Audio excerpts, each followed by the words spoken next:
Shalom Yasharala. This Sha'ak Kadash Alahayim coming at you with another quick lesson. First and foremost, I'd like to give all praise, honor, and glory to Yahweh, by Hashem, Yahweh Shai, Barakatah. This is the book of Job, chapter 9, verse 24. And it reads, "The earth is given into the hand of the wicked. He covereth the faces of the judges thereof. If not, where and who is he?" Hey guys, the gig is up. I'm not the real Jesus. As a matter of fact, the fella's name wasn't even Jesus. He had a Hebrew name. There wasn't a letter J until a few hundred years ago. With that being said, I have fooled the whole world into the biggest sham of all time. The name and identity of the real fella has been taken over by me. There are thousands of paintings of Jesus and they don't even come close. Jesus was the creation of the Roman Catholic Church, which served to replace the real fella who probably looked more like Morgan Freeman. But who cares? The truth doesn't matter, as long as you pay your tithes. Hey, did you know that Pope Alexander VI commissioned Leonardo da Vinci to reinvent Jesus in the image of his own beloved son, Cesare Borgia? He felt that the Vatican needed a makeover because the real fella wasn't too appealing to the general public. So, voila, here I am, the modern version of the fake Jesus. This is the book of 1 Maccabees, chapter 3, verse 48. And it reads, "And laid open the book of the law, wherein the heathen had sought to paint the likeness of their images." Got you again. You saw me. I actually came clean and told you that I wasn't the real Jesus. I also told you that I was created to make certain populations happy and comfortable. Well, I am glad to see that many of you are loyal and enjoy strong delusions and still want me as your savior. Wow, what idiots.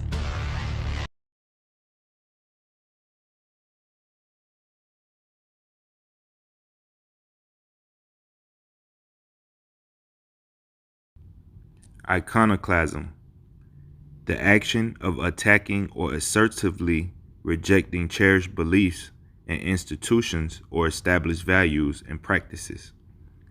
The rejection or destruction of religious images as heretical.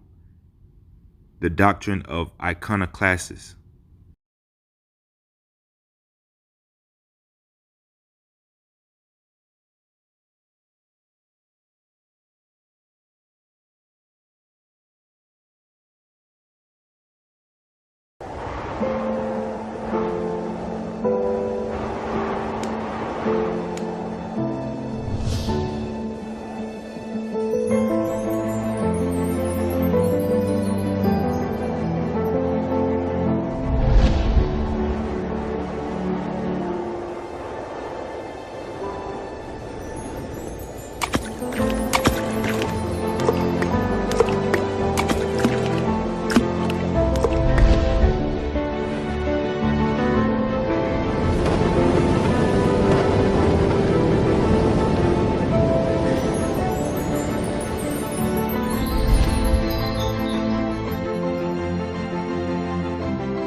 Shalom YouTube. I felt compelled to make this video, for lack of a better term, and I'm going to entitle it "I'm Sick of White People." And yes, I'm white, and the reason I'm sick of white people is because no matter how much fact, no matter how much scripture you all are presented with regarding who the Hebrews in the Bible were and who they are in the earth today, which would be the so-called Negroes, Hispanics, the Native Americans, the Aborigines, no matter what you're presented with, you still want to dispute this and maintain your superior, pompous, arrogant attitudes. And it makes me sick. I come across these so-called biblically based websites and listed for the 12 tribes of Israel are all European countries. What is wrong with you people? You should be ashamed of yourselves. After everything these people have been through at the hand of the white man, slaughtered, ran off their land, sold into bondage, had their heritage stolen from them, would it kill you? Would it kill you to acknowledge the fact that these could be God's chosen elect? Well, evidently so. And unfortunately, in the words of King Solomon, there's nothing new under the sun. As a matter of fact, I'd like to read what King David had to say regarding this. And this is from Psalm 83. They have taken crafty counsel against thy people, and consulted against thy hidden ones. They have said, come, and let us cut them off from being a nation, that the name of Israel may be no more in remembrance. For they have consulted together with one consent. They have a confederate against thee, the tabernacles of Edom, that's you white people, Edom, and the Ishmaelites of Moab, the Hagareans, Gebal and Ammon, and Amalek, the Philistines, and with the inhabitants of Tyre. Ashur also is joined with them. They have holpen the children of Selah. So, yeah. You know, despite the fact that there's an African tribe with a piece of the Ark of the Covenant, and despite the fact that it's been proven that Native American tribes wrote in ancient Hebrew, a very, very ancient form of Hebrew, you still want to think that you're Israelites. And I hate to break it to you white people, but you are not. You are Edom. You are Edomites, the descendants of Esau, Jacob's brother. And This is the book of Ecclesiasticus, chapter 41, verse 7, and it reads, the children will complain of an ungodly father, because they shall be reproached for his sake.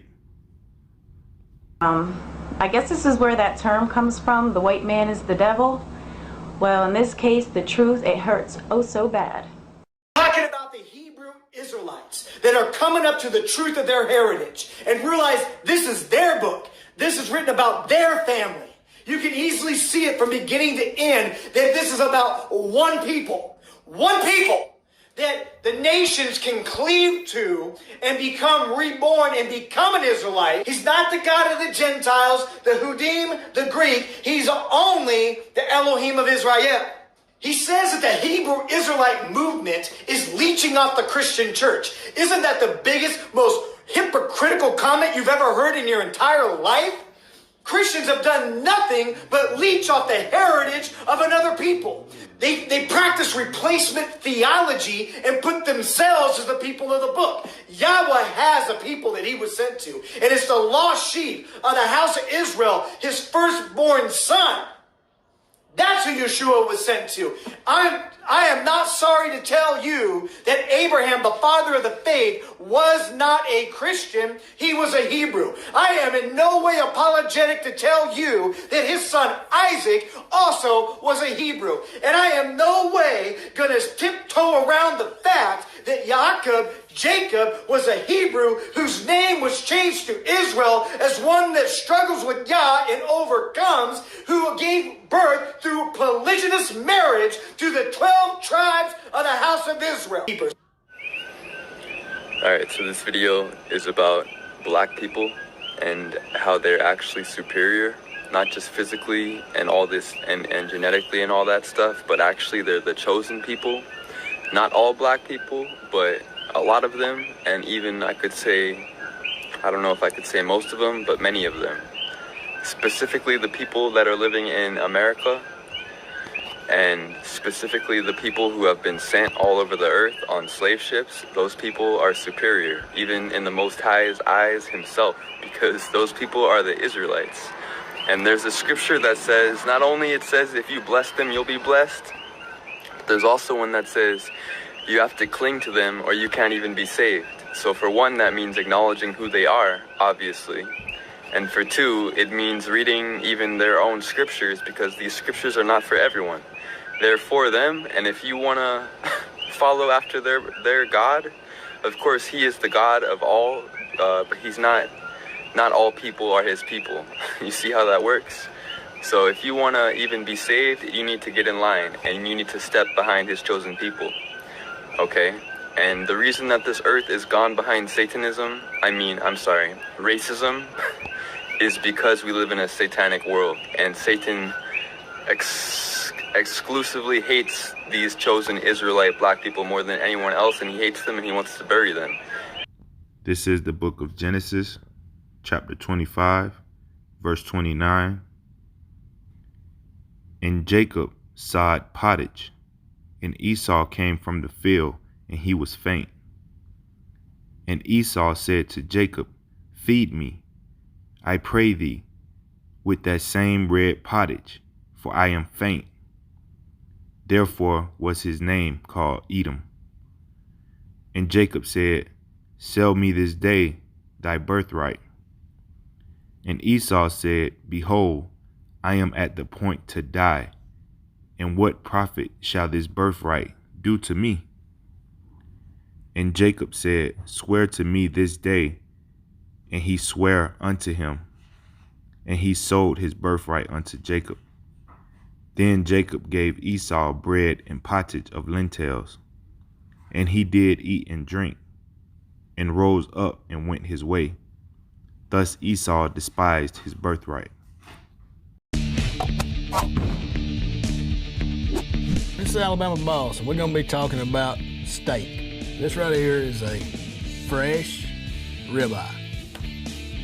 We marinated it, it's ready. A lot of people out there getting ready. Summer's firing up, grills are getting hot, charcoal grills, by the way. And you have a lot of people that cannot stand pink in their steak. So it's something I wanted to address, that a lot of people think if you got a little pink in it, you're gonna get sick. Let's just stop worrying about that, because if you get a good cut of beef from the butcher or wherever you're at, you can just eat it. You don't have to even cook it. It's fine. It's actually better for you. You get the good bacteria in your system. If you want a steak that's well done, just buy a bag of beef jerky and microwave it or whatever and chew on that, because that's what you're getting. Now don't take some old cheap steak that's out of date. You want a fresh cut. That's how you get sick, eating the old stuff. So next time you go in the restaurant, tell them to knock the horns off of it, wipe its ass, and bring it to you. Hi, I'm Wendy Marshall, and I enjoy eating raw meat. In other cultures, it's their everyday life. Like, that's what they do. They have a big variety of meats, insects. But here in America, when I do it, people find it odd, weird. People come at me very negatively. But it's just something that I enjoy, and I like it. One more bite, because I can't stop eating it. What's going on, guys? It's Sam here again. So right now I'm about to eat some lunch, and now this is actually some raw grass-fed ground beef. So the reason why I'm eating this is because it's quite easy to digest, and I think it's actually, contrary to popular belief, very easy to digest and very safe to eat. So this is actually delicious. It's very moist.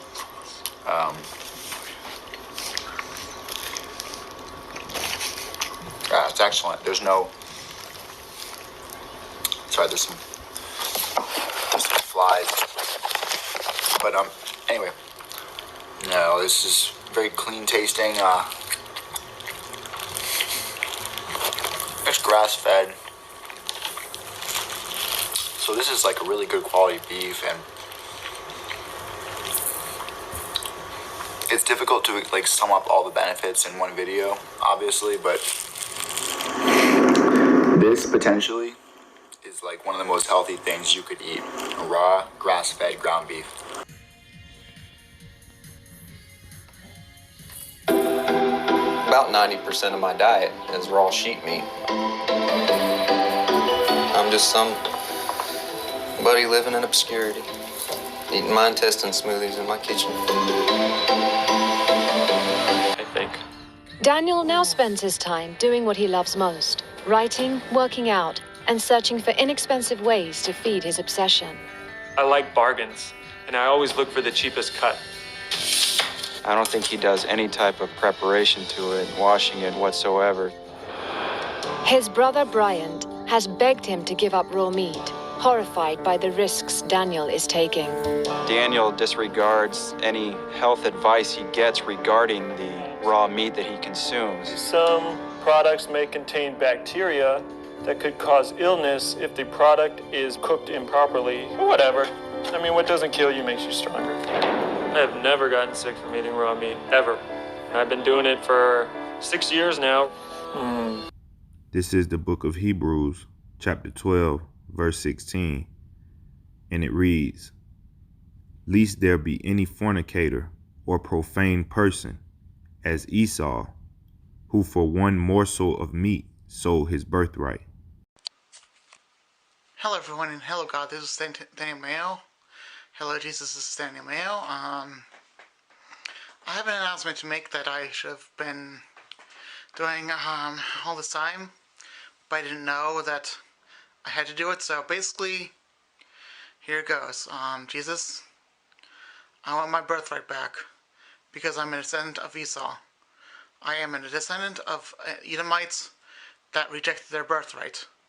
So I will do anything that you want me to do, that you demand me to do, to get my birthright back.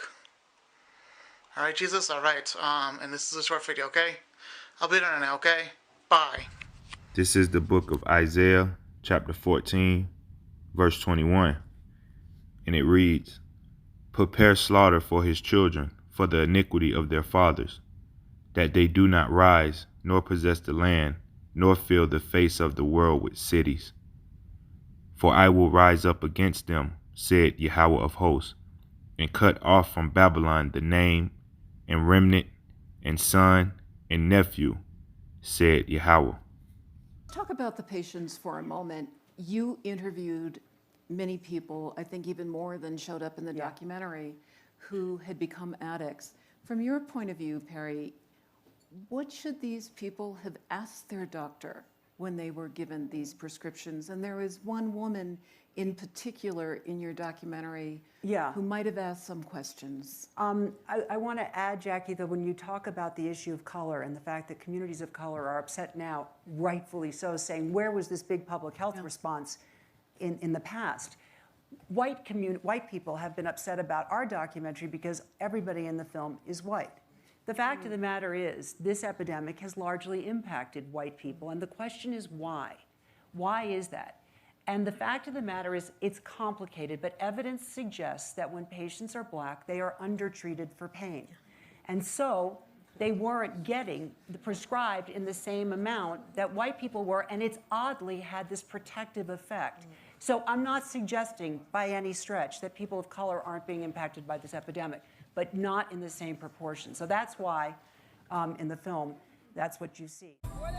We want to warn you, it's disturbing to look at these two people who appear passed out in the middle of a sidewalk. No one seemed to help them, only watch in disgust.